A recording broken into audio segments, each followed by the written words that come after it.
Bonjour la famille, bienvenue sur Stories with Madesi. Veuillez vous abonner et nous laisser un j'aime, cela compte énormément pour nous. Partagez également cette vidéo avec vos amis et vos proches, et activez les notifications pour ne pas manquer nos futures vidéos. Merci de le faire. Installez-vous confortablement et détendez-vous alors que nous plongeons dans l'histoire. Vivian se tenait près de la fenêtre de la cuisine, ses mains frottant doucement une assiette qu'elle avait déjà lavée. Dehors, la brise bruissait dans les feuilles de manguier, mais son cœur n'était pas en paix. Quelque chose avait changé. Samuel, autrefois chaleureux et affectueux, dérivait maintenant comme un étranger dans la même pièce. Il rentrait plus tard, toujours avec une histoire qui ne collait pas tout à fait. Il remarquait à peine quand elle changeait de coiffure, quand elle portait la robe qu'il aimait tant autrefois. Au lieu de cela, ses yeux semblaient fixés sur son téléphone, un petit sourire narquois se dessinant sur ses lèvres chaque fois qu'un message arrivait. Elle remarqua qu'il verrouillait toujours son téléphone maintenant, ce qu'il ne faisait jamais auparavant. Plus tard ce soir-là, alors que Vivian préparait le dîner et appelait Samuel, Daisy entra en trottinant dans la salle à manger dans son pyjama de princesse, portant un dessin chiffonné. « Maman, dit-elle en tirant sur son pagne. Pourquoi tata Clara vient ici quand tu n'es pas à la maison ?» Vivian se figea, la cuillère à la main suspendue en l'air. Elle s'accroupit lentement au niveau de Daisy et demanda doucement, « Que veux-tu dire, bébé ?» Daisy haussa les épaules et répondit. « Je l'ai vue dans la voiture de papa après l'école. Elle a dit de ne pas te le dire. » Une boule se forma dans la gorge de Vivian. Sa meilleure amie? Elle sourit avec crispation, ébouriffant les cheveux de Daisy. « Tu es une fille tellement intelligente, dit-elle doucement, mais à l'intérieur, quelque chose d'aigu et d'amer se tordit dans sa poitrine. Elle regarda de l'autre côté du couloir, où Samuel était assis sur le canapé, faisant défiler son téléphone. Les murmures n'étaient plus seulement dans l'air, ils commençaient à prendre forme. Vivian apporta la marmite fumante de soupe d'égoussi à la table à manger, ses yeux se posant brièvement sur les deux personnes déjà assises. Clara était arrivée à l'improviste à nouveau, et avait réussi d'une manière ou d'une autre à convaincre Samuel de la laisser rester pour le dîner. Elle s'assit avec l'aisance de quelqu'un qui était à sa place, ses doigts manucurés enroulés autour d'un verre de vin alors qu'elle renversait la tête en arrière en riant. Samuel riait avec elle, plus fort que Vivian ne l'avait entendu rire depuis des semaines. Son visage était détendu, ses yeux brillaient. Ce n'était pas le rire d'un homme qui supportait une compagnie polie, c'était le rire de quelqu'un qui savourait une blague secrète avec une personne qui le faisait se sentir compris. Vivian se sentait invisible. Elle se déplaçait autour de la table comme un fantôme, plaçant les assiettes, servant la soupe, souriant faiblement lorsque Clara complimentait l'arôme. Mais à l'intérieur, son cœur se serrait douloureusement. Chaque blague que Clara lançait, chaque petit clin d'œil en direction de Samuel, ébranlait la femme qui se sentait autrefois en sécurité dans sa propre maison. Et quand Samuel se pencha pour remplir le verre de Clara sans qu'on le lui demande, Vivian s'excusa et se dirigea tranquillement vers la cuisine, pressant sa paume contre sa poitrine pour calmer ses battements tremblants. Derrière la porte fermée de la cuisine, Vivian s'appuya contre le comptoir, regardant dans le vide. Elle n'avait pas besoin d'entendre les mots pour savoir ce qu'ils signifiaient. Il y avait une nouvelle proximité entre Samuel et Clara, subtile mais suffocante. Clara avait toujours été la personne spontanée, l'âme de chaque rassemblement. Mais maintenant, son rire ne sonnait pas comme de la joie, il sonnait comme une conquête. Vivian repassa les moments de la soirée, Clara frôlant le bras de Samuel avec sa main, lui ne se retirant pas. Son cœur souffrait non seulement de la trahison, mais aussi de la prise de conscience que la trahison se déroulait encore, s'épanouissait encore, juste devant elle. Elle s'essuya les mains sur le bord de son pagne et murmura pour elle-même, « Il n'a même pas demandé si j'avais mangé. » Cette phrase flotta dans l'air comme un écho cruel. Elle sortit son téléphone pour envoyer un message à Théodore, pour lui dire qu'elle n'était pas sûre de pouvoir continuer à feindre de ne rien voir. Mais au lieu de cela, elle effaça les mots et reposa le téléphone. Elle ne pouvait pas encore parler. Elle ne voulait pas que quiconque sache qu'elle commençait à craquer. Le soleil du matin inondait la chambre à travers les rideaux tandis que Vivian fixait le plafond, espérant que Samuel se souviendrait. C'était leur 8e anniversaire de mariage. 8 années de promesses partagées, de famille, d'un amour qu'ils avaient juré durerait éternellement. Elle s'était habillée tôt, choisissant la robe bleue qu'il avait complimentée des années auparavant un dimanche matin, alors qu'ils étaient encore de jeunes mariés. Elle prépara son petit déjeuner préféré, une frittata de plantain avec du jus fraîchement pressé, et dressa la table avec soin, ajoutant une seule bougie au milieu, juste pour le symbole. Mais alors que l'horloge dépassait 9 heures du matin, elle réalisa qu'elle était la seule à s'en souvenir. Samuel était parti travailler sans un mot d'excuse, sans un baiser sur son front, pas même un « joyeux anniversaire ». Vivian s'assit à la table à manger, fixant la chaise vide en face d'elle, la nourriture maintenant froide, intacte. Elle ne pleura pas immédiatement. Elle resta assise là pendant ce qui sembla des heures, serrant et desserrant ses mains sous la table alors que le silence résonnait plus fort que jamais. Cet après-midi-là, un message apparut sur son téléphone. C'était de Clara. Joyeux anniversaire, les tourtereaux. J'espère que vous faites quelque chose de spécial ce soir. Les mots piquèrent comme de l'acide. Vivian fixa le message, incertaine si c'était du sarcasme, une moquerie, ou pire, une ignorance sincère de ce qu'elle avait fait. Mais quelque chose lui disait que Clara savait. Vivian ne répondit pas. Au lieu de cela, elle rangea le petit déjeuner intact et le transporta à la cuisine avec des mains tremblantes. Plus tard, quand Samuel rentra à la maison, Vivian attendit. Elle voulait lui donner une chance de se souvenir, de s'expliquer. Mais tout ce qu'il fit fut de s'affaler sur le canapé, de desserrer sa cravate et de demander ce qu'il y avait pour le dîner. Pas de fleurs, pas de mention de la date. Rien, dit-elle doucement, se tenant derrière lui. Le dîner est déjà terminé. Il ne se retourna même pas. Vivian se dirigea lentement vers leur chambre et ferma la porte derrière elle. Pour la première fois de leur mariage, elle ne se sentait pas comme sa femme. Elle se sentait comme une étrangère vivant sous son toit. Plus tard cette semaine-là, Vivian nettoyait les crayons de couleur de Daisy lorsqu'elle remarqua un nouveau dessin épinglé sur le réfrigérateur. Il montrait 3 bonshommes allumettes, un grand, un moyen, un enfant. Tous se tenaient la main. Mais ce qui fit s'arrêter Vivian, ce fut l'ajout d'une 4e silhouette se tenant à proximité. Elle était étiquetée « Maman », et l'adulte du milieu était étiqueté « Tata Clara ». Ses yeux le parcoururent à nouveau. Daisy s'était dessinée debout entre papa et Tata Clara, tandis que maman se tenait seule avec un visage triste. Vivian s'agenouilla lentement, le cœur se brisant, et appela sa fille. « Daisy, bébé », dit-elle doucement. « Peux-tu dire à maman ce que signifie ce dessin ?» Daisy sourit, innocente et fière de son travail. « C'est nous », dit-elle joyeusement. Tata Clara dit que nous devenons une nouvelle famille maintenant, mais je ne veux pas que tu sois triste, alors je t'ai quand même dessiné là. Vivian cligna des yeux, incapable de cacher le choc sur son visage. Elle a dit quoi, demanda-t-elle, la voix tendue. Daisy leva les yeux, confuse. Elle a dit que c'est bon. Tu auras bientôt ta propre maison, et je pourrai venir te rendre visite parfois. Vivian hocha lentement la tête, la gorge brûlante. Merci, ma chérie. Murmura-t-elle en lui embrassant le front avant de se détourner, pour que Daisy ne voie pas les larmes couler sur ses joues. Cette nuit-là, Vivian s'assit seule dans le salon, serrant le dessin. Le salon qui résonnait autrefois de rires et de souvenirs partagés ressemblait maintenant à un espace emprunté. Clara avait franchi des limites qui ne pourraient jamais être redessinées. Et Samuel laissait faire. Non, il y contribuait. Vivian se souvint de toutes les fois où elle avait défendu Clara, lui avait fait confiance, l'avait appelée sa sœur. Depuis combien de temps Clara semait elle ses idées dans la tête de Daisy, la préparant à une vie sans sa mère. Ce n'était pas seulement de la trahison. C'était de la manipulation de la plus cruelle des sortes. Vivian regarda à nouveau le dessin, puis le plia soigneusement et le glissa dans sa Bible. « Mon Dieu », murmura-t-elle à voix haute. « Si c'est la tempête, alors aide-moi à l'endurer. Mais permets-moi d'en sortir indemne, s'il te plaît. » Le silence qui suivit fut épais et immobile, mais dans son cœur, elle sentit le poids silencieux d'une résolution qui commençait à grandir. Vivian n'avait pas l'intention de nettoyer leur chambre cet après-midi-là. Elle était épuisée émotionnellement et avait à peine touché à son déjeuner. Mais un besoin persistant de distraction la conduisit à changer les draps.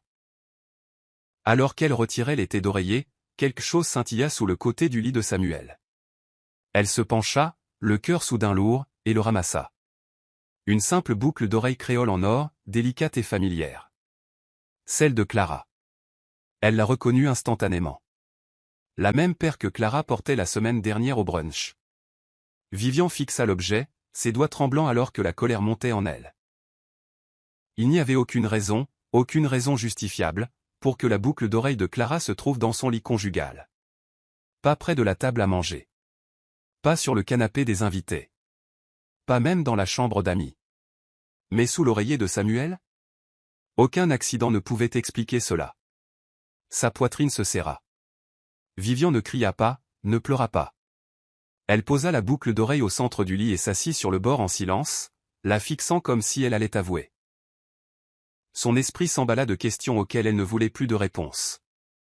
Quand Samuel rentra à la maison, Vivian attendit. Alors qu'il desserrait sa cravate et posait ses clés sur la table de chevet, elle entra dans la pièce, tenant la boucle d'oreille dans sa paume ouverte. « Clara a oublié quelque chose, dit-elle d'un ton neutre. Samuel cligna des yeux, sa mâchoire se raidissant légèrement. « Où as-tu trouvé ça » demanda-t-il trop rapidement. Les yeux de Vivian ne quittèrent pas les siens. « Sous ton côté du lit » répondit-elle. Silence. Puis vint le rire étudié, le haussement d'épaules. Elle a dû la faire tomber quand elle est venue déposer ses dossiers du cabinet.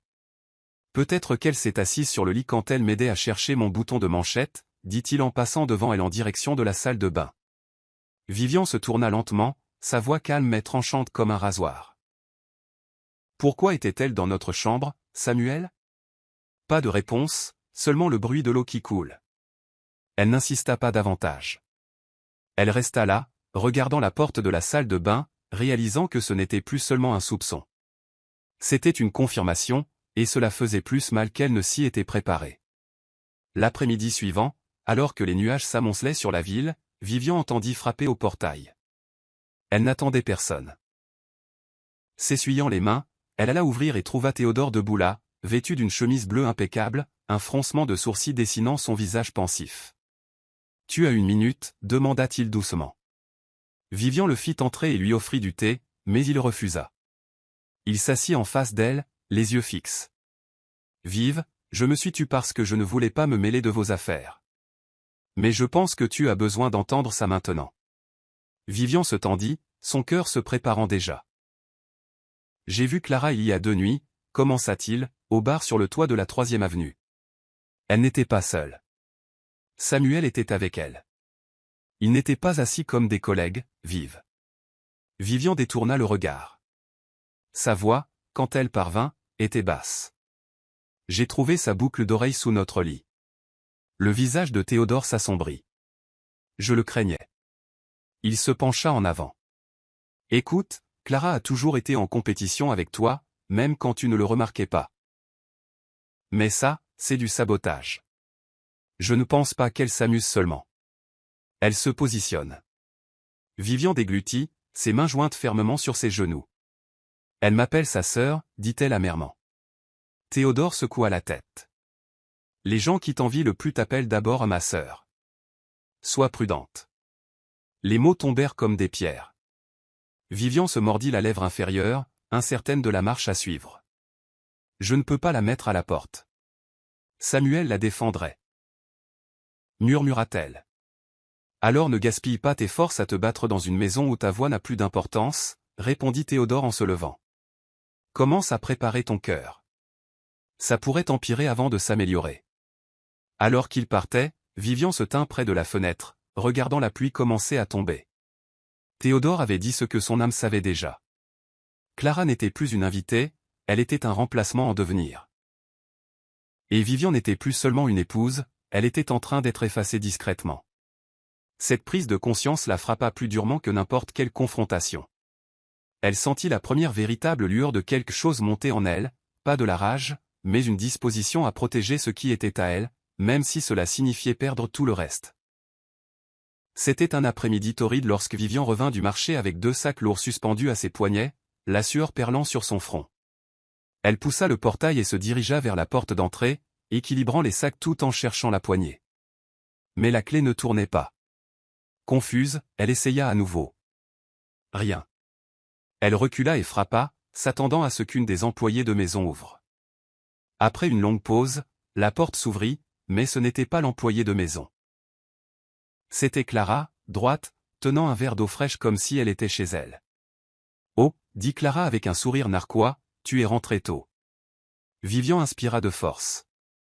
La clé ne marche pas, dit-elle. Clara sirota lentement son eau. Oui, Samuel a fait changer les serrures hier. Il a dit que c'était pour la sécurité. Tu devrais probablement l'appeler. La bouche de Vivian s'entr'ouvrit. Il ne me l'a pas dit. Clara haussa les épaules, s'écartant nonchalamment. Tu devrais lui parler. Je suis juste là pour maintenir la paix. Vivian entra, la chaleur familière de la maison remplacée par une tension froide et étrangère. La décoration avait déjà changé, les coussins remplacés, les rideaux changés. Elle regarda autour d'elle et réalisa que ses photos manquaient sur le mur du salon. « Où sont nos photos ?» demanda-t-elle, la voix tremblante. Clara eut un sourire narquois. « Nous désencombrons juste. » Samuel a dit qu'il était temps de changer d'ambiance. Vivian resta immobile, ses sacs de course glissant lentement de ses doigts jusqu'au sol. Elle n'était plus chez elle, elle était dans un espace qu'elle avait construit, maintenant revendiqué par quelqu'un qui lui avait autrefois tenu la main et l'avait appelée sa sœur. Ses genoux fléchirent légèrement sous le poids du moment, mais elle se rattrapa.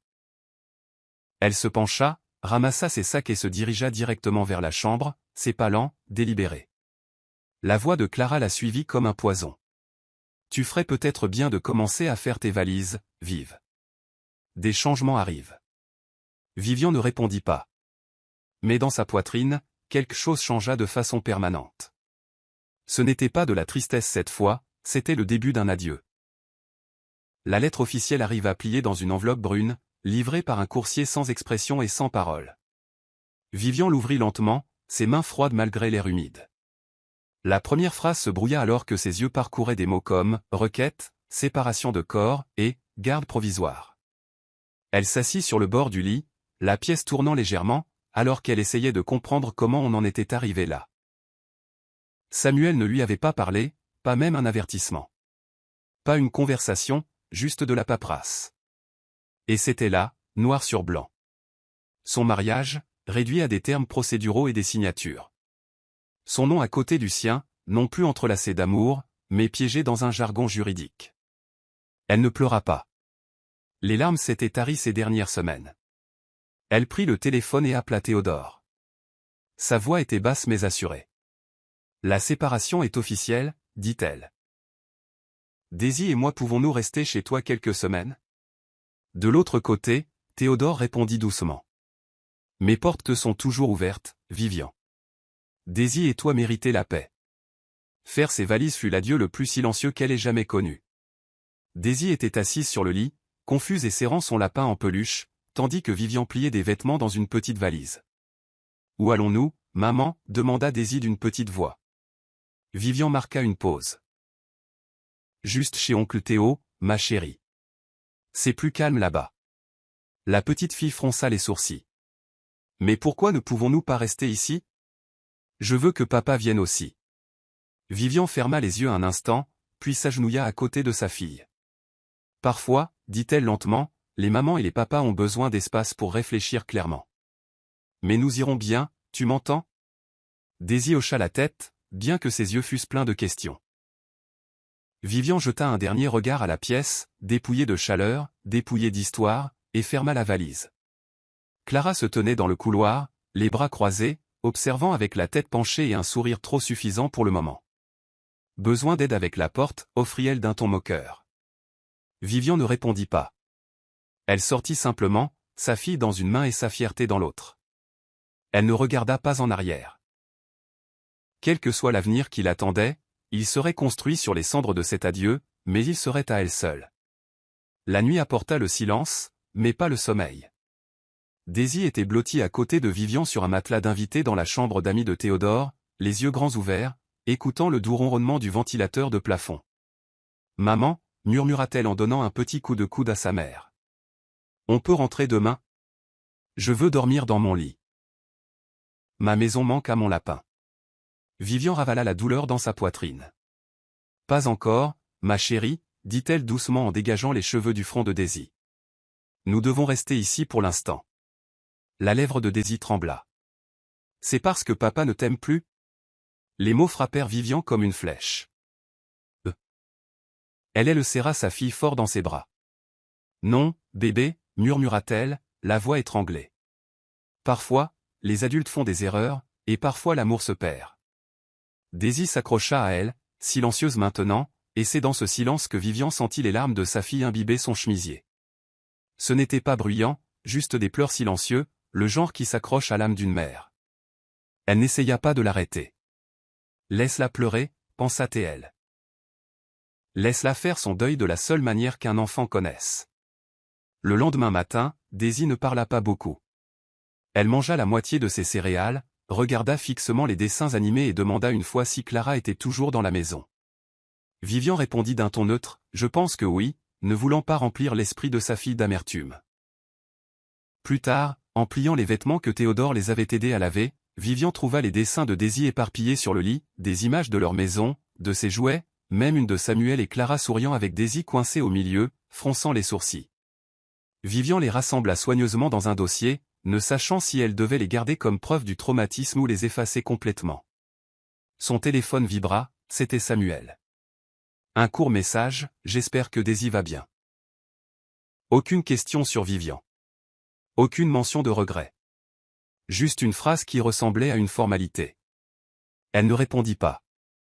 Au lieu de cela, elle regarda sa fille, blottie sur le canapé, une couverture enroulée autour d'elle comme une armure. Vivian s'approcha et s'assit à côté d'elle, lui caressant le bras. « Nous allons nous en sortir, » dit-elle à voix haute, sans savoir si c'était pour Daisy ou pour elle-même. Peut-être les deux. Les rumeurs commencèrent discrètement, d'abord parmi les voisins, puis le groupe de l'église, puis le chat WhatsApp des parents. Tout le monde voulait savoir pourquoi Clara vivait dans la maison de Vivian, la décorait, répondait aux appels de Samuel, souriant comme la reine d'un château qu'elle n'avait jamais construit. Vivian tenta de l'ignorer, mais la curiosité laissa place à l'incrédulité lorsqu'elle passa devant son ancienne rue pour déposer les chaussures oubliées de Daisy. Là, accroché au portail, se trouvait un nouveau panneau de bienvenue. Là où est le cœur, là est le foyer. En lettres dorées pastel, la touche de Clara était indubitable. Vivian se gara au bout de la rue et fixa le portail pendant un long moment. Clara avait emménagé. Ce n'était plus seulement des soupçons ou des chuchotements. C'était la réalité, affichée aux yeux du monde. Elle n'était plus le secret. Elle était le remplacement. La nouvelle maîtresse d'une maison qui portait encore l'odeur de Vivian dans les rideaux, ses souvenirs dans les murs. Et Samuel, il le permettait. Pas de honte. Pas d'explication. Juste une transition, rapide et sans excuse. À l'intérieur de la maison, Clara tenait une tasse de café et tournoyait dans le salon, indiquant au décorateur où accrocher de nouvelles œuvres d'art. « Je veux que l'espace reflète la paix et l'élégance », dit-elle avec un sourire narquois. Le décorateur, ignorant l'histoire récente de la maison, hocha poliment la tête. « Bien sûr, madame. » Clara se tourna vers Samuel, qui était assis à moitié distrait dans un coin avec son ordinateur portable ouvert. « Penses-tu que le tapis devrait être crème ou gris cendré ?» demanda-t-elle gentiment. Samuel esquissa un demi-sourire. « Celui que tu préfères. » Clara s'approcha et s'assit à côté de lui. « Tu penses encore à elle, n'est-ce pas ?» murmura-t-elle. Il ne répondit pas. Elle traça son doigt le long de son bras. « Ne t'inquiète pas. Bientôt, tout le monde verra cette maison comme la nôtre. Elle a eu son temps. C'est notre tour maintenant. » Samuel ne dit rien. Mais au fond de lui, quelque chose s'agita. Pas de la culpabilité. Pas de l'amour. Juste le vague sentiment que quelque chose de sacré avait été brisé. Et peut-être, juste peut-être, que tout ne pouvait pas être si facilement remplacé. Clara se pencha dans le fauteuil blanc moelleux du bureau de Samuel et inclina son téléphone juste comme il faut, prenant un selfie avec la légende « Amour recomposé ». Foyer apaisé. Quelques instants plus tard, elle téléchargea un carrousel de photos sur les réseaux sociaux. Ses doigts entrelacés avec ceux de Samuel, le sac à dos d'école de Daisy accroché au mur. Le salon redécoré, rempli de bougies parfumées et d'une décoration luxueuse. Chaque image était soigneusement choisie pour brosser un portrait parfait d'une nouvelle famille heureuse. Elle identifia Samuel, utilisa des hashtags comme hashtag seconde chance et dièse grassette croissance, et sourit en voyant les commentaires affluer. Ah, enfin! Tellement heureuse pour vous deux. Dieu réécrit votre histoire d'amour. Clara se délectait des applaudissements. Ce coquin de ne savait, c'est que derrière les images léchées, le silence dans la maison devenait de plus en plus assourdissant. Samuel se joignait rarement à sa conversation. Il répondait à l'affection comme un homme distrait, physiquement présent, mais émotionnellement vide. Et pourtant, Clara publiait, si le monde extérieur croyait en leur amour, alors peut-être que Samuel commencerait à y croire aussi. Ce soir-là, Samuel fit défiler les photos dans lesquelles Clara l'avait identifié. Il ne se souvenait pas d'avoir posé pour la moitié d'entre elles. Un étrange malaise lui serra la poitrine en regardant l'image du cartable de Daisy. Clara avait tout mis en scène. Il soupira et repoussa son téléphone. Clara apparut derrière lui, enlaçant son cou de ses bras. « Les gens nous aiment », murmura-t-elle. « Ils nous soutiennent, tu vois. » Il ne répondit pas. Au lieu de cela, il demanda « As-tu demandé à Vivian si c'était d'accord de publier des affaires de Daisy ?» Le visage de Clara se raidit. « Samuel, c'est aussi ta fille. Tu n'as pas besoin de permission pour vivre ta vie. » Il se dégagea doucement. « Elle n'est pas un accessoire, Clara. » Son sourire vacilla une seconde avant de revenir, crispé et forcé. « Tu réfléchis trop encore. Profitons-en, s'il te plaît. » Samuel regarda par la fenêtre, cherchant à l'horizon quelque chose qu'il ne pouvait nommer. Le monde avait peut-être acheté le conte de fées que Clara avait fabriqué, mais au fond de lui, il commençait à se sentir piégé dans une histoire qu'il ne reconnaissait plus. Tandis que les réseaux sociaux louaient le parcours amoureux de Clara, Vivian restait silencieuse. Elle voyait les publications, des amis lui envoyaient des captures d'écran avec des émojis inquiets, et même le groupe de femmes de son église chuchotait dans des discussions privées. Mais elle ne réagissait jamais, ne commentait jamais, ne publiait jamais de contre-récit. Son silence n'était pas de la faiblesse, c'était une guerre déguisée. Chaque fois qu'elle regardait ses photos, surtout celles qui incluaient les affaires de Daisy, quelque chose se tordait en elle. Pourtant, elle ne disait rien. Au lieu de cela, elle tenait un journal, y consignant de longues et détaillées entrées de douleur, de trahison et de guérison. Théodore remarqua la façon dont elle ne grimaçait plus quand on mentionnait Samuel. « Tu n'es pas insensible », observa-t-il un jour alors qu'il se promenait dans le parc avec Daisy. « Tu es concentré. C'est plus dangereux. » Vivian sourit faiblement. « J'ai juste réalisé que crier ne les fera pas entendre. Ils sont trop ivres de leurs propres mensonges. » Son énergie se déplaça non pas vers la vengeance, mais vers la préservation. Elle postula pour de nouveaux contrats au travail. Elle inscrivit Daisy en thérapie. Et elle commença à planifier tranquillement, sans spectacle. Tard un soir, Vivian s'assit sur le balcon de l'appartement de Théodore, contemplant la lune. Daisy s'était endormie, blottie sur le canapé après avoir regardé un dessin animé, et Théodore s'assit à côté d'elle avec une tasse de thé au gingembre. « Tu es forte », dit-il en rompant le silence. « Mais la force ne signifie pas que tu ne devrais pas parler. » Vivian se tourna vers lui. « Oh, je le ferai. Mais pas encore. Laisse-la danser au milieu de la scène. Chaque spectacle a une fin. » Théodore l'étudia un instant. « Tu penses vraiment que le bonheur de Clara est une performance ?» Vivian sourit amèrement. « Elle n'est pas heureuse. Elle gagne. Il y a une différence. La vraie joie n'a pas besoin de public. » Sa voix ne contenait aucune amertume, juste de la clarté. Et à cet instant, Théodore vit non seulement une femme bafouée, mais une femme renaissante. Une femme qui avait enduré la trahison et avait choisi de ne pas se briser. Son silence n'était pas une absence. C'était une arme, attendant le bon moment pour parler. L'invitation arriva de la manière la plus inattendue, par l'intermédiaire de Daisy. L'enfant revint d'une visite de week-end chez son père, tenant une enveloppe rose scintillante. « Tata Clara a dit de te donner ça. » dit-elle innocemment en la lui tendant. Vivian l'ouvrit lentement, ses yeux parcourant la calligraphie. « Dîner à la maison. Enterrons la hache de guerre et repartons à zéro. Pour le bien de Daisy. » Ses mains devinrent froides. Théodore lui par-dessus son épaule et ricana. « Elle ne demande pas la paix. Elle met en scène une autre performance. » Vivian hocha la tête doucement. Mais au fond d'elle, quelque chose lui disait qu'elle devait y aller. Pas pour tourner la page. Pas pour Clara. Mais pour elle-même. « J'ai besoin de voir à quoi elle ressemble quand elle me regarde en face, » dit-elle doucement. Théodore fronça les sourcils. « Alors n'y va pas seul. Vivian acquiesça, mais pas avec des mots. Elle savait que ce n'était pas juste un dîner. C'était un test de contrôle. Et elle en avait assez d'être contrôlée. Ce vendredi soir-là, Vivian s'habilla simplement mais magnifiquement d'une robe bleu marine qui épousait doucement ses formes et tombait avec grâce.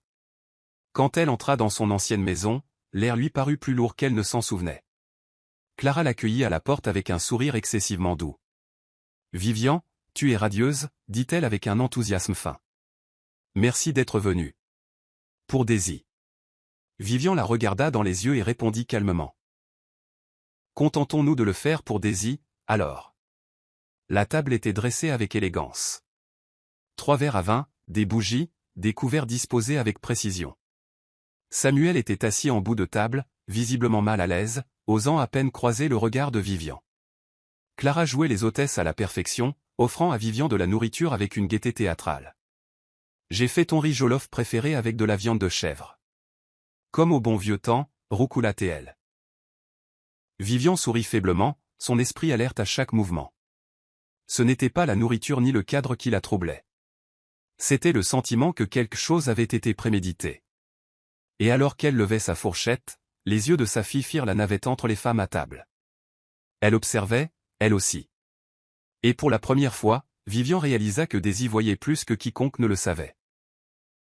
La cuisine était faiblement éclairée, à l'exception de la suspension qui déversait une chaleur dorée sur le comptoir en marbre.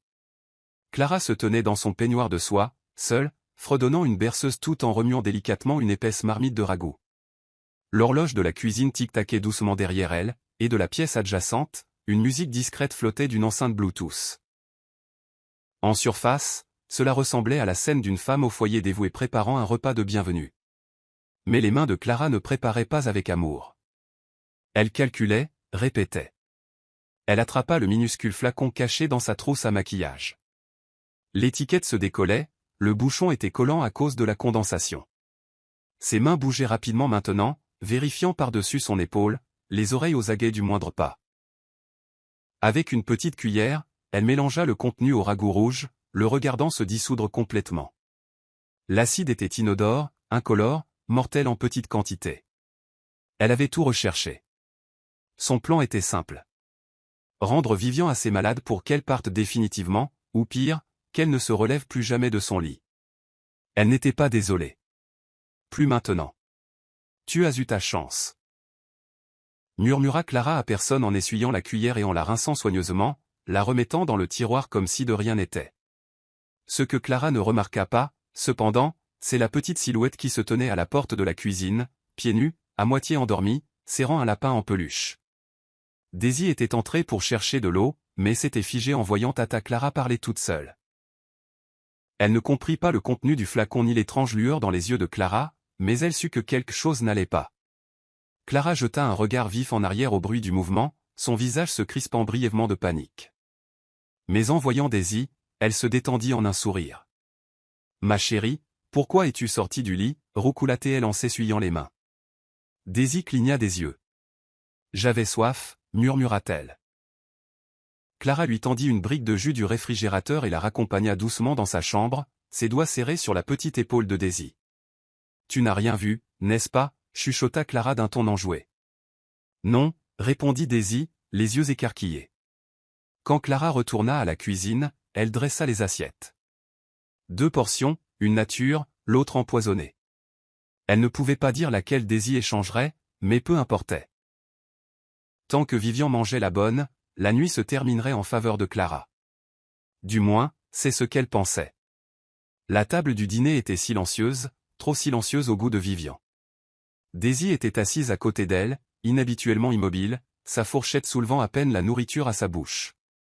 Clara riait de ses propres blagues, ses mots se répandant comme un parfum essayant de masquer une puanteur. Samuel, toujours aussi renfermé ces derniers temps, se concentrait sur la découpe de sa viande comme si c'était une bouée de sauvetage, évitant le contact visuel avec les 2 femmes. Vivian remarqua tout, comment Clara poussait subtilement une assiette particulière plus près d'elle, comment ses yeux pétillaient d'anticipation chaque fois que Vivian touchait sa cuillère. La nourriture sentait normalement, le ragoût était chaud, riche. Mais quelque chose au fond de son ventre se tordit, un instinct qu'elle ne pouvait ignorer. Au moment où elle tendait la main pour prendre une cuillerée de riz et de ragoût, Daisy tira sur sa manche. « Maman, dit soudain l'enfant. Je peux avoir ton assiette ? La tienne a l'air plus jolie. » La tête de Clara se releva si vite que le bougeoir faillit basculer. « Non, non, Daisy, la tienne est très bien, dit-elle rapidement, la voix sèche pour la première fois de la soirée. Mais Daisy tint bon. « S'il te plaît, maman, je préfère la tienne. » Vivian regarda attentivement sa fille, puis Clara, dont le visage était devenu pâle sous son maquillage. Quelque chose de froid lui parcourut l'échine. « Bien sûr, bébé, dit-elle doucement et commença à échanger les assiettes. La main de Clara tressaillit légèrement mais resta sur ses genoux. Samuel leva les yeux maintenant, sentant quelque chose de tendu dans l'air. « Quelque chose ne va pas ? » demanda-t-il en regardant Clara. « Rien du tout, dit Clara, la voix tendue, son sourire cassant. » Vivian finit d'échanger les assiettes avec Daisy et continua de manger lentement, observant Clara du coin de l'œil. Clara fixait sa propre nourriture comme si c'était du poison, ce qui était le cas. Elle prit une bouchée à contre-cœur, et Vivian la remarqua tressaillir à nouveau. « Délicieux !» marmonna Clara en s'éclaircissant la gorge et en attrapant son verre d'eau. Daisy grignota calmement sa nourriture à côté de sa mère, ayant inconsciemment réécrit l'issue de la soirée. L'appétit de Vivian s'estompa, mais elle garda son sang-froid. Quoi que ce fût, ce n'était pas fini.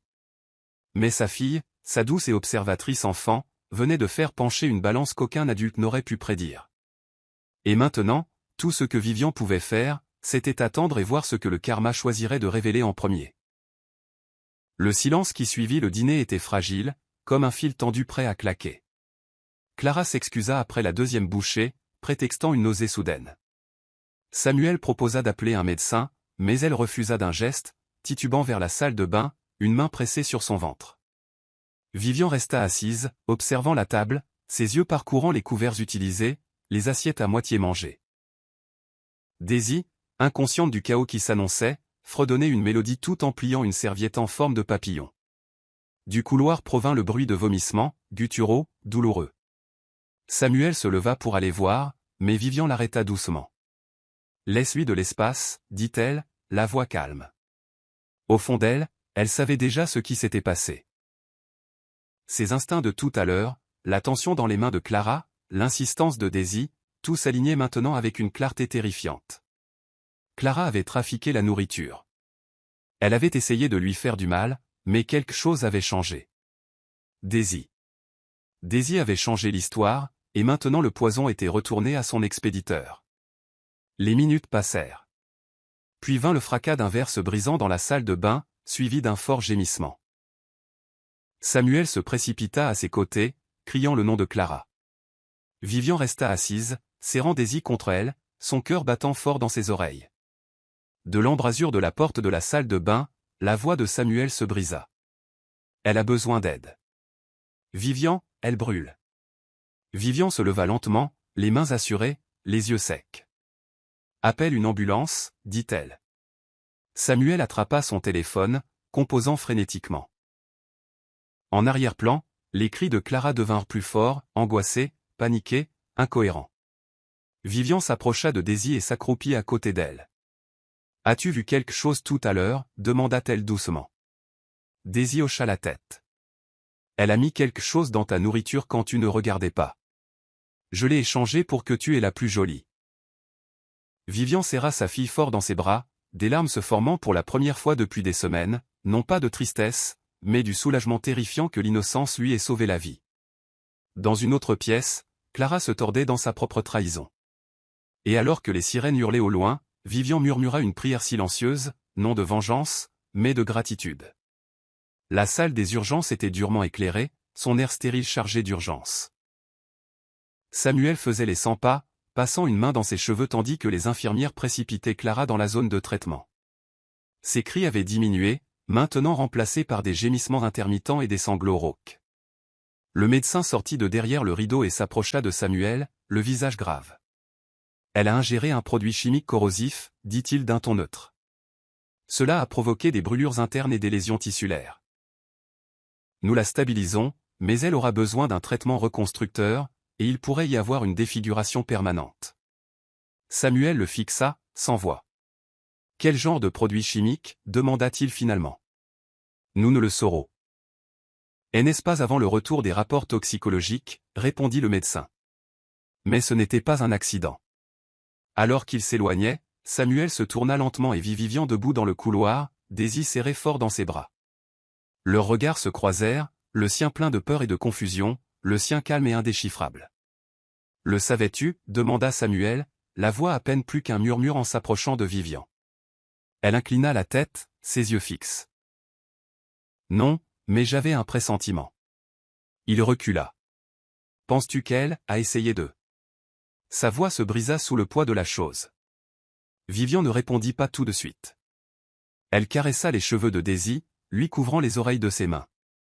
Je pense qu'elle voulait m'écarter, dit-elle finalement. Je pense qu'elle l'a soigneusement planifié. Mais Dieu avait un plan différent. Samuel se frotta le visage, la prise de conscience s'enfonçant comme du plomb. Ça ne peut pas être réel. La voix de Vivian était assurée. Ça l'est. Tu l'as fait entrer. Tu lui as donné ma place, mon enfant, ma maison. Samuel se détourna, sa honte insupportable. Vivian s'approcha. Mais elle a fait une erreur, murmura-t-elle. Elle a sous-estimé l'amour d'un enfant pour sa mère. Daisy m'a sauvé, pas toi. Alors que les infirmières roulaient Clara devant eux, gémissante et à moitié consciente, Vivian ne regarda pas. Elle serra simplement Daisy plus fort et sortit de l'hôpital, laissant Samuel seul au milieu des ruines de ses choix. Clara se réveilla dans une chambre sombre, la gorge irritée et les lèvres gercées. La première chose qu'elle sentit fut la douleur, une brûlure profonde et lancinante dans sa poitrine et son visage. Sa main vola vers sa joue, pour reculer aussitôt à la sensation de gaz et de bandage rigide. Elle cligna des yeux avec force alors que les événements de la nuit précédente se déroulaient dans sa mémoire. Le rire, le repas, l'échange. Daisy. Vivian. La panique la submergea alors que la porte grinçait et que Samuel entrait, portant une fiole. Il avait l'air usé, les yeux sombres, les épaules lourdes de quelque chose qui ressemblait à de la culpabilité. « Tu es réveillé, dit-il. » Clara ouvrit la bouche, mais aucun mot ne sortit, seulement un croassement rauque. Samuel se dirigea vers le chevet du lit et posa la fiole sans la regarder. « Ils ont dit que c'était de l'acide, marmonna-t-il. Les médecins. Ils ont aussi dit que c'était intentionnel. » Sa voix était sans émotion, comme celle d'un homme répétant un verdict qui lui avait été rendu. Clara tenta de parler à nouveau, mais des larmes perlèrent au coin de ses yeux à la place. Elle n'avait pas prévu cela. Elle avait voulu le contrôle, pas la destruction. Pas ce genre de douleur. Samuel s'assit mais ne se rapprocha pas. Était-ce destiné à Vivian, demanda-t-il finalement. La tête de Clara se tourna, mais elle ne hocha ni ne secoua la tête. Juste le silence. Il la fixa, attendant une réponse qui ne viendrait pas. « Tu étais censé être son ami, dit-il, la voix plus froide maintenant. Et je t'ai laissé entrer. » Ses mains se crispèrent en poing. « Tu as tout gâché. » Et le pire de tout, Daisy l'a vu. Elle était dans la maison quand tu as empoisonné la nourriture de sa mère. Sais-tu seulement ce que cela fait à un enfant? Clara gémit alors que les mots la transperçaient comme des lames. Elle a sauvé Vivian, dit Samuel, plus pour lui-même maintenant. Une fillette de 6 ans a fait ce que j'ai échoué à faire. Il se leva et se dirigea vers la porte. Tu seras transféré dans une chambre privée après évaluation. La police pose déjà des questions. Tu devrais réfléchir attentivement avant qu'ils ne viennent. Il s'arrêta à la porte. Et ne demande plus de nouvelles de Daisy. Elle ne viendra pas te rendre visite. Clara tenta de l'appeler, mais sa voix se noya dans les sanglots. Et pour la première fois, elle sut qu'il n'y avait pas de retour possible à ce qu'elle était avant. Il n'y avait que les séquelles de ce qu'elle était devenue. Au moment où l'histoire commença à circuler en chuchotement dans la communauté, Clara avait déjà rédigé son propre récit. Dans sa version, elle était la victime, empoisonnée par une ex-femme jalouse qui ne supportait pas la nouvelle vie de son mari. Elle a échangé les assiettes, dit Clara en larmes à sa première visiteuse, une vieille amie qui semblait peu convaincue. Je ne savais même pas ce qu'il y avait dans la nourriture. Sa voix, bien que rauque et brisée, portait encore son ancienne cadence manipulatrice. Elle était obsédée. Vous savez à quel point Vivian est toujours calme. C'est une comédie. Elle voulait me ruiner. Mais à mesure que la rumeur se répandait et que de plus en plus de gens posaient des questions, la version de Clara commença à s'effriter. Trop d'incohérences. Trop de preuves. Ses empreintes digitales sur le flacon. Le témoignage de Daisy enregistré en thérapie, enfantin mais d'une clarté alarmante. Son propre historique de recherche. Vivian n'avait pas dit un mot à la presse, mais la vérité, comme la lumière du soleil, se frayait un chemin à travers les fissures. Et Clara, autrefois adorée, était maintenant plainte. Plainte et crainte. De retour chez Théodore, Vivian s'assit sur la véranda avec Daisy blottie sur ses genoux. L'enfant était devenue inhabituellement silencieuse depuis l'incident. Un thérapeute venait maintenant tous les mercredis, l'aidant doucement à mettre des mots sur ce qu'elle avait vu. Elle a dit de me taire, murmura Daisy un soir, les yeux fixés au loin. Elle souriait, mais ce n'était pas gentil. C'était comme si un monstre se cachait à l'intérieur de son visage. Vivian embrassa le sommet de sa tête en murmurant, « Tu as été courageuse. Tu as fait ce qu'il fallait. » Cette nuit-là, Théodore les rejoignit avec un soupir silencieux. « Samuel est passé au bureau aujourd'hui, dit-il. Il veut parler. » Vivian secoua la tête. Il a eu sa chance. Théodore marqua une pause. Il ne demande pas pardon. Je pense qu'il est juste brisé. Vivian baissa les yeux sur Daisy et la serra plus fort. Laisse-le se réparer d'abord. Nous sommes enfin en sécurité. C'est ce qui compte maintenant. Elle se leva et porta sa fille à l'intérieur. Son cœur encore meurtri, mais son esprit plus clair que jamais. Elle ne jouait pas au jeu des reproches. Elle choisissait la paix. Et cette fois, elle ne laisserait personne la lui voler. Théodore était assis à son bureau en acajou. Le soleil du matin projetait des angles vifs sur des piles de dossiers et de classeurs. Vivian était assise en face de lui, les mains jointes sur ses genoux, le poids de la vérité pesant lourdement entre eux. Elle avait finalement accepté de tout partager avec lui. L'incident à table, l'échange soudain d'assiettes par Daisy, la réaction de Clara, et la certitude glaçante que ce n'était pas une erreur. Théodore écouta attentivement, son visage calme mais concentré. « Vive, si ce que tu dis est exact, nous ne pouvons pas laisser ça comme ça. Ce n'est pas seulement de la trahison.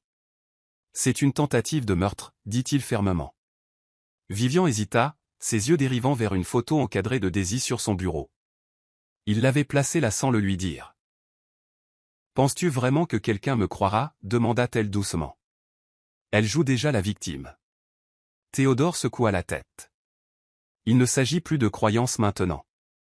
Nous avons une chronologie, des dossiers médicaux, et surtout, nous avons Daisy. Ce qu'elle a vu. Comment elle a agi. Cela change tout. Cet après-midi-là, Théodore contacta un détective privé, un ancien inspecteur de police nommé Bacco, connu pour sa discrétion et son souci du détail. En 48 heures, Bacco livra un dossier de conclusion au bureau de Théodore. Vivian resta figée en parcourant les pages.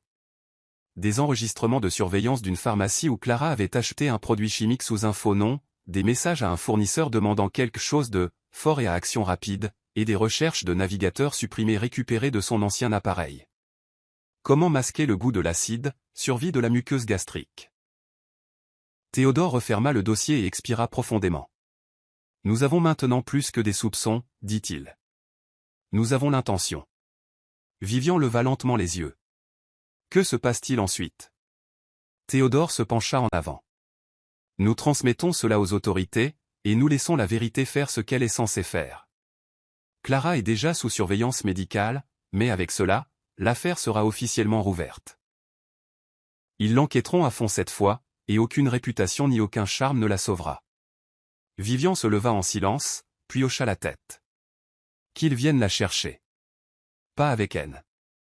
Juste avec la justice qu'elle mérite. Pour la première fois depuis des semaines, sa voix ne contenait aucune amertume, seulement un courage tranquille. Clara était assise seule dans la suite privée de convalescence de l'hôpital, les fenêtres fermées hermétiquement, les miroirs recouverts de lin. Mais même sans reflet, elle savait. Son visage la démangeait constamment, ses pommettes lui semblaient tendues et inégales. Le côté gauche de son visage, autrefois admiré et envié, était maintenant cousu et enflé, les greffes de peau cicatrisant lentement sous des couches de pommade et de gaz. Quand les infirmières nettoyaient ses blessures, elle essayait de se détourner, mais chaque fois, l'image lui revenait en mémoire. Le visage calme de Vivian à table, les yeux innocents de Daisy, et le feu qui avait explosé dans sa gorge au moment où elle avait avalé. Elle faisait des cauchemars où elle criait, et personne ne se tournait pour l'aider. Maintenant, même sa voix était altérée, rauque, gutturale, teintée de honte. Quand une infirmière lui offrit un miroir ce matin-là, Clara le repoussa d'une gifle, sanglotant alors qu'il tombait bruyamment sur le sol. « Je ne veux pas voir », cria-t-elle. « Je ne veux pas voir ce que je suis devenu. » Plus tard dans la journée, Samuel arriva et se tint maladroitement à l'embrasure de la porte, comme un certain d'entrée. Clara leva les yeux, mais ne parla pas. « La police revient », dit-il après une pause. « Ils ont rouvert l'affaire. » Elle détourna la tête. « Alors c'est ça ?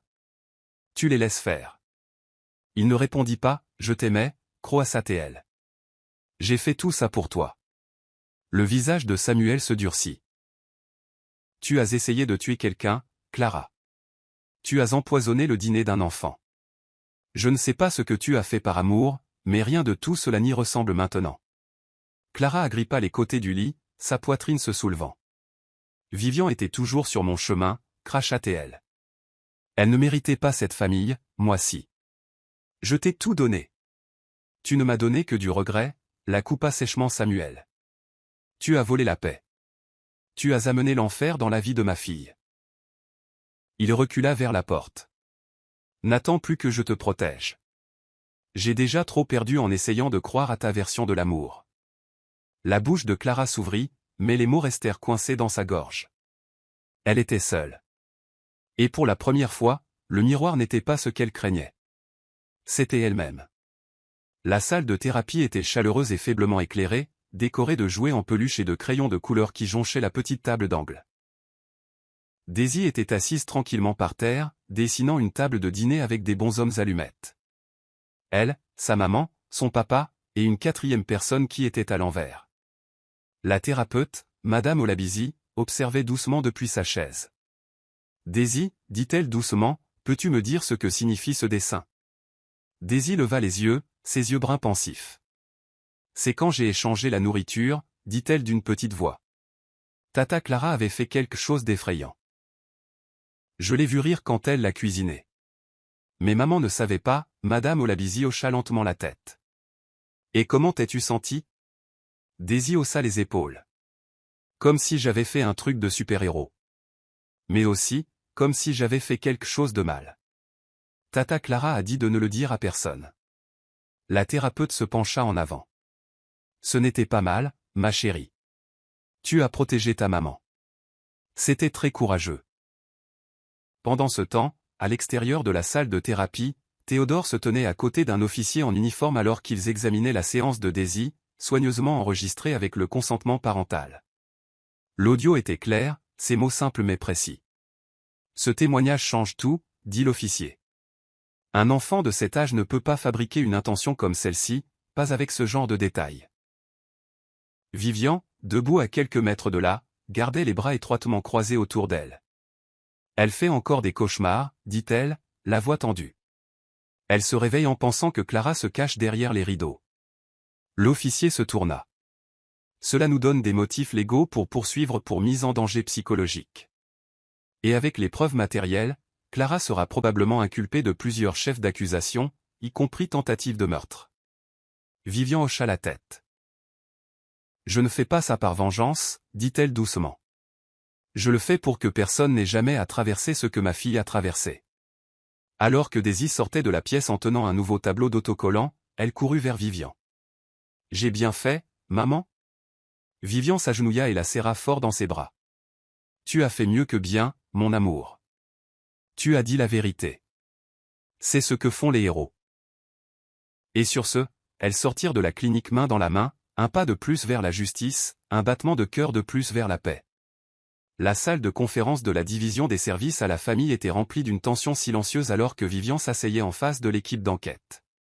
Théodore était à ses côtés, sa posture calme mais alerte, et une assistante sociale était assise à proximité, un stylo en suspens au-dessus de son bloc-notes. Au centre de la table se trouvait un enregistreur et une transcription imprimée de la séance de thérapie de Daisy. Un officier du département des enquêtes criminelles s'éclaircit la gorge et commença, nous avons examiné le témoignage de l'enfant à plusieurs reprises. La cohérence de ses déclarations, en particulier les signaux non-verbaux qu'elle a affichés en se remémorant l'incident, solidifie l'intention de la part de Madame Clara Nuozu. Vivian hocha la tête en silence, agrippant l'ourlet de son chemisier sous la table. L'officier continua, nous avons également fait correspondre ces empreintes digitales à un récipient récupéré dans la poubelle de la cuisine, et la toxicologie confirme que les résidus chimiques sur la vaisselle correspondent à la substance trouvée dans son système. La pièce fut silencieuse un instant, puis l'officier se pencha en avant. Madame Okoye, je dois vous demander, voulez-vous porter des accusations supplémentaires? Vivian expira profondément, le poids de la question plus émotionnelle que légale. Je veux protéger ma fille, dit-elle. Pas seulement de Clara, mais aussi du fait de grandir en pensant que le silence est la réponse à la douleur. Théodore posa doucement une main sur son dos. Nous poursuivrons toutes les options légales, l'assura-t-il. L'officier hocha la tête et se leva. Nous allons déposer une requête pour révoquer la libération conditionnelle de Madame Nuozu et procéder à un procès complet. Sa tentative de déformer le récit en public ne fait qu'aggraver son cas. Alors que l'équipe rangeait ses affaires, Vivian murmura pour elle-même, ce n'est pas justice pour moi, c'est pour Daisy. Cette nuit-là, alors qu'elle lisait une histoire à Daisy pour l'endormir, la voix de Vivian ne trembla pas. Son cœur était encore fatigué, mais son esprit n'était plus silencieux. La tempête qui l'avait autrefois terrifiée lui avait maintenant appris à nager, et elle ne se noierait plus jamais dans la trahison de quiconque. Clara était assise droite sur son lit d'hôpital, les coins de sa bouche crispés de douleur alors qu'elle appliquait du baume à lèvres sur ses lèvres gercées. Le gonflement de son visage avait légèrement diminué, mais la défiguration était indéniable. Elle portait un foulard de soie pour cacher la gaze sous son menton. Une petite télévision dans le coin diffusait en sourdine les informations, bien que ses yeux restassent fixés sur la fenêtre. Elle n'avait pas quitté l'hôpital depuis des semaines. On frappa à la porte, la surprenant. Une infirmière entra la première, suivie de 2 officiers en civil. L'un s'avança et annonça. Madame Clara Nuozu, vous êtes en état d'arrestation pour tentative de meurtre, mise en danger d'un mineur et possession illégale d'une substance contrôlée. Les mains de Clara tremblèrent alors qu'on lui tendait le presse-papier pour accuser de réception. Vous ne pouvez pas être sérieux, halta-t-elle. C'est moi qui ai été blessé. Le plus jeune officier répondit calmement, et les preuves montrent que c'était auto-infligé, et pour quelqu'un d'autre. Clara regarda frénétiquement autour d'elle, comme si elle espérait que ce fût une erreur ou une cruelle plaisanterie. Mais personne ne riait. Alors qu'on lui lisait ses droits, Clara se mit à pleurer, non pas les sanglots dramatiques qu'elle avait autrefois utilisés pour manipuler Samuel, ni les gémissements impuissants d'une femme cherchant la pitié. C'étaient des pleurs brutes, paniqués, le son de quelqu'un réalisant que tout son château de cartes s'était effondré. « S'il vous plaît, j'étais désespérée, murmura-t-elle, la voix rauque. Elle m'a tout pris. L'officier plus âgé la regarda sans sympathie. Vous êtes entré chez elle. Vous avez essayé de l'effacer. Vous avez failli tuer une mère devant son propre enfant. Les sanglots de Clara s'intensifièrent alors qu'on lui passait doucement les menottes au poignet. Elle se tourna vers l'infirmière alors qu'on la faisait sortir. Dites à Samuel que j'ai besoin de lui parler. S'il vous plaît, il expliquera. Il sait que je l'aimais. Mais l'infirmière se contenta de regarder en silence, les lèvres pincées. Dehors, une voiture attendait pour emmener Clara au centre de détention pour un interrogatoire plus approfondi. Le monde qu'elle pensait contrôler avait finalement cessé de tourner pour elle, et maintenant, pour la première fois, elle n'avait ni scénario, ni caméra, ni sauveur. Samuel se tenait au centre de son salon autrefois animé, l'air lourd de silence. La photo encadrée du 6e anniversaire de Daisy, l'une des rares que Vivian n'avait pas emportée avec elle, était posée sur l'étagère, poussiéreuse et légèrement de guingois. Il ne l'avait pas touchée depuis leur départ. Maintenant, avec Clara officiellement en état d'arrestation et la vérité indubitable, la gravité de ses choix s'abattit sur lui. Il n'avait pas seulement perdu un mariage, il avait abandonné la confiance. Trahi une femme qui n'avait fait que le soutenir. Trahi un enfant qui le regardait maintenant avec une distance silencieuse. Quand il frappa enfin à la porte de Théodore, ce n'était pas en homme cherchant une défense, c'était en homme venant avouer. Vivian ouvrit la porte, surprise. Samuel se tenait là, sans fierté dans sa posture, juste du brisement. Puis-je voir Daisy, demanda-t-il doucement. Elle dort, dit Vivian. Et honnêtement, je ne sais pas si elle veut te voir en ce moment. Ses épaules s'affaissèrent. Je comprends. Il fixa le sol, puis leva les yeux, des larmes embuant sa vision. Je t'ai fait défaut. Je lui ai fait défaut. J'ai laissé le mal entrer dans nos vies et je l'ai habillé d'amour. Vivian ne parla pas un instant. Tu ne l'as pas seulement laissé entrer, dit-elle. Tu lui as donné un lit et l'as invité à dîner. Les mots piquèrent, mais il hocha la tête. Je mérite ça, tout ça. J'ai voulu réparer quelque chose qui n'était pas cassé. Et j'ai tout cassé à la place. Vivian sortit, fermant doucement la porte derrière elle pour que Daisy n'entende pas. Tu veux arranger les choses? Demanda-t-elle. Il hocha la tête. Alors commence par rester à l'écart jusqu'à ce qu'elle soit prête. Commence par réparer l'homme que tu vois dans le miroir. Parce que celui que j'ai épousé n'y vit plus. Samuel s'effondra alors, là sur le porche, des larmes silencieuses traçant des années d'arrogance, d'aveuglement et d'orgueil. Vivian le regarda avec tristesse mais sans haine. Elle ne voulait pas de vengeance. Elle voulait la paix. Et peut-être, juste peut-être, que c'était le début du propre chemin de Samuel vers le repentir. Le chemin qu'il devrait maintenant parcourir seul. La salle d'audience était froide, tant par la température que par l'ambiance. Vivian était assise tranquillement près du premier rang, vêtue d'une simple robe bleu marine. Ses mains étaient jointes fermement sur ses genoux, son expression indéchiffrable. De l'autre côté, Clara fut amenée en fauteuil roulant par des officiers, son visage partiellement caché derrière une gaze médicale et un voile de honte. L'assistance bruissait de tension. Des journalistes bordaient le fond, et Samuel était assis au dernier rang, loin des deux femmes. Le juge appela le tribunal à l'ordre, et ce qui suivit fut une séquence de témoignages, de preuves et un lent effilochage de la défense de Clara. Vivian ne broncha pas lorsque le procureur décrivit les composants chimiques trouvés dans la cuisine de Clara. Elle resta ferme lorsque la déclaration enregistrée de Daisy fut jouée dans la salle d'audience, sa petite voix résonnant dans cette vaste chambre. Clara refusa de croiser le regard de quiconque. Son avocat demanda la clémence, invoquant la détresse mentale, l'instabilité émotionnelle et l'abandon, mais le juge resta impassible. L'intention était préméditée, et la présence de l'enfant ne faisait qu'aggraver la situation. Quand on demanda finalement à Clara si elle avait quelque chose à dire, sa voix trembla alors qu'elle se levait, à peine soutenue par la barre devant elle. Ça ne devait pas se passer comme ça, commença-t-elle, les larmes déjà perlant. J'étais blessée. J'ai été abandonnée. Je pensais que si Vivian disparaissait, tout redeviendrait comme avant. Des halètements résonnèrent dans la salle d'audience, mais Clara continua. Oui, j'en ai versé dans sa nourriture.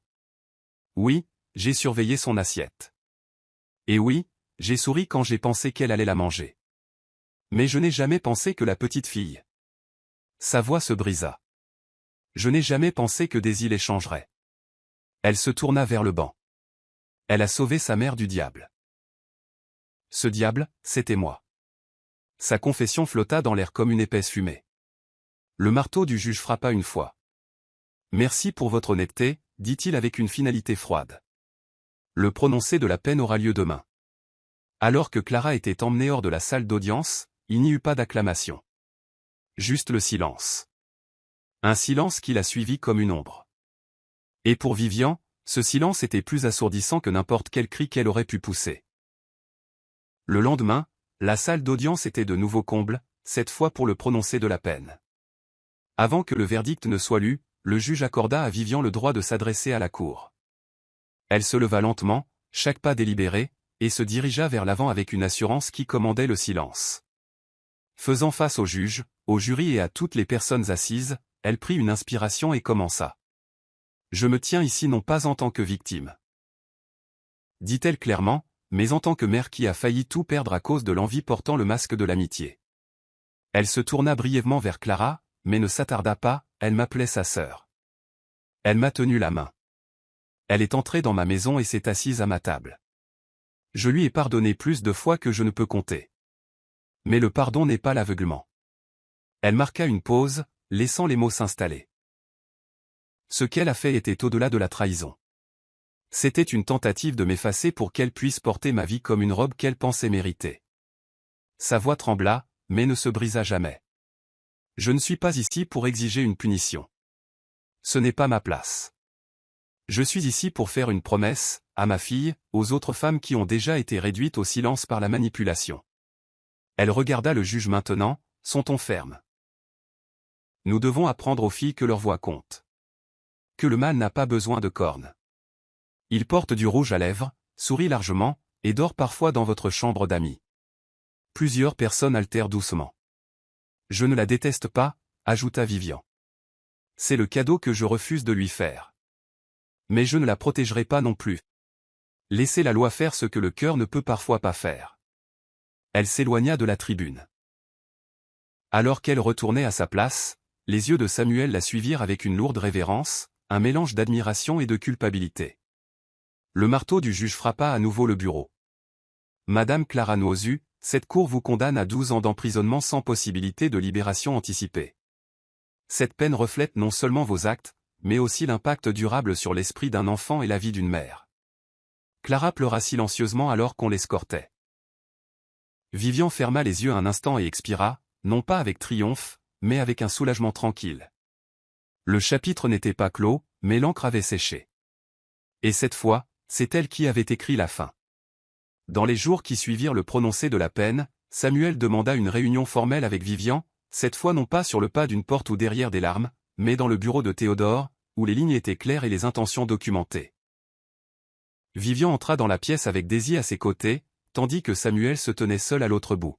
« J'ai demandé cette réunion, commença-t-il, parce que j'ai pris une décision que j'aurais dû prendre il y a longtemps. » Il se tourna vers Théodore, qui examinait tranquillement les documents juridiques. « Je cède la garde exclusive de Daisy à Vivian. Je prendrai des dispositions pour le soutien financier, les frais de scolarité, tout. Mais je ne perturberai plus sa routine. » Vivian l'étudia attentivement, incertaine de quoi dire. « Pourquoi maintenant ?» demanda-t-elle finalement. Samuel regarda Daisy, qui jetait un coup d'œil derrière le bras de sa mère. « Parce qu'elle ne m'appelle plus papa dans son sommeil, dit-il, la voix rauque. Parce que quand elle dessine des images de famille maintenant, je n'y suis pas. Et je ne la blâme pas, je veux juste qu'elle se sente en sécurité. » Théodore tendit les documents à Vivian, qui parcourut lentement les pages. C'était là, noir sur blanc, la garde légale exclusive, Samuel renonçant à tous les droits de décision. Elle prit un stylo, signa, puis passa le papier à Samuel, qui fit de même. La pièce était silencieuse, à l'exception du grattement de l'encre. Quand ce fut terminé, Vivian le regarda une dernière fois. « Tu nous as peut-être laissé tomber, mais ça montre que tu essaies de réparer les dégâts. » Il hocha la tête. « C'est le moins que je puisse faire. » Vivian s'agenouilla et murmura à Daisy. « Dis au revoir. » Daisy leva les yeux vers son père et fit un petit signe de la main. « Au revoir, monsieur Samuel. » Samuel ferma brièvement les yeux à la piqûre des mots, mais ne la corrigea pas. Il sourit simplement faiblement et dit « Au revoir, Daisy. Sois gentil comme ta mère. » Alors qu'il sortait, Samuel resta assis, fixant la chaise vide en face de lui. La maison était partie. Le titre de père, redéfini. Mais ce à quoi il avait renoncé ce jour-là, c'était plus qu'un enfant. C'était l'illusion qu'il pourrait un jour revenir à la façon dont les choses étaient. Le jardin derrière la maison de Théodore avait autrefois été envahi par la végétation et négligé, mais maintenant il fleurissait de couleurs discrètes. Vivian était agenouillée près du coin le plus éloigné, les mains enfouies dans la terre alors qu'elle plantait de nouvelles tiges de roses. Daisy, un petit arrosoir à la main, se déplaçait entre les parterres avec la douceur d'une enfant qui avait trop vu, mais qui réapprenait la joie. Les mois qui suivirent la condamnation de Clara furent remplis d'une restauration tranquille, sans grande déclaration, juste de petites routines qui stabilisaient à nouveau leur monde. La thérapie continua, mais Daisy ne se réveillait plus de cauchemars en hurlant le nom de Clara. Vivian ne vérifiait plus les portes 2 fois avant de dormir. La paix ne fut pas immédiate, mais elle était réelle, grandissant de jour en jour comme les tulipes dont elle s'occupait. Quand Théodore sortit sur le porche ce matin-là avec 2 tasses de thé, il les observa un moment avant de les rejoindre. « Tu as transformé cet endroit en quelque chose de magnifique, » dit-il doucement en lui tendant une tasse. Vivian sourit, s'essuyant le front avec son gant maculé de terre. « Je crois que c'est la première chose que j'ai cultivée depuis longtemps sans craindre qu'on me la prenne. » Théodore hocha la tête et s'accroupit à côté d'elle. « Et tu as tout fait avec grâce. » Daisy accourut avec des pieds boueux et des rires dans les yeux. « Maman, regarde, ma fleur se tient droite comme moi. » Vivian la serra contre elle et l'embrassa sur la joue. « Oui, ma chérie, tout comme toi. » Théodore les regarda tranquillement, puis dit. « Tu sais, la paix ne signifie pas toujours oublier. Parfois, cela signifie vivre pleinement avec le souvenir et choisir différemment. » Vivian se tourna vers lui. « Je ne cherche pas de nouveaux commencements. Je suis juste reconnaissante que celui-ci ne se soit pas terminé en cendres. » Théodore posa doucement sa main sur la sienne, non pas avec pression, mais avec présence. « Quoi que tu construises, que ce soit des fleurs ou un nouvel avenir, tu n'as pas à le faire seul. » Vivian ne répondit pas tout de suite. Elle regarda simplement Daisy, la joie de sa fille intacte, et murmura « une saison à la fois ». Et ainsi ils s'assirent ensemble, trois âmes qui avaient été meurtries par des mensonges, apprenant maintenant à s'épanouir dans la vérité. 6 mois plus tard, le monde avait tourné la page, mais pour Vivian, le temps semblait plus intentionnel. Le scandale s'était estompé des journaux. Le nom de Clara n'était mentionné qu'en passant parmi les quelques curieux restants. La vie était plus calme maintenant, remplie des trajets scolaires, des leçons de cuisine avec Daisy et des projets communautaires qui aidaient les femmes à reconstruire leur dignité après une trahison. Un samedi matin ensoleillé, Vivian et Daisy sortirent d'un café-librairie, tenant un nouveau journal et un livre d'histoire pour enfants. Alors qu'elle descendait le chemin menant à la maison, Daisy s'arrêta devant un kiosque à journaux. Sur la première page d'un tabloïd plié se trouvait une photo granuleuse de Clara en uniforme de prison orange, assise dans un coin d'une salle d'audience. Au-dessus de l'image, autrefois maîtresse, aujourd'hui un exemple à ne pas suivre. Daisy leva les yeux vers sa mère. « Reviendra-t-elle un jour ?» demanda-t-elle, la voix calme mais assurée. Vivian se pencha, dégageant les cheveux de sa fille derrière ses oreilles.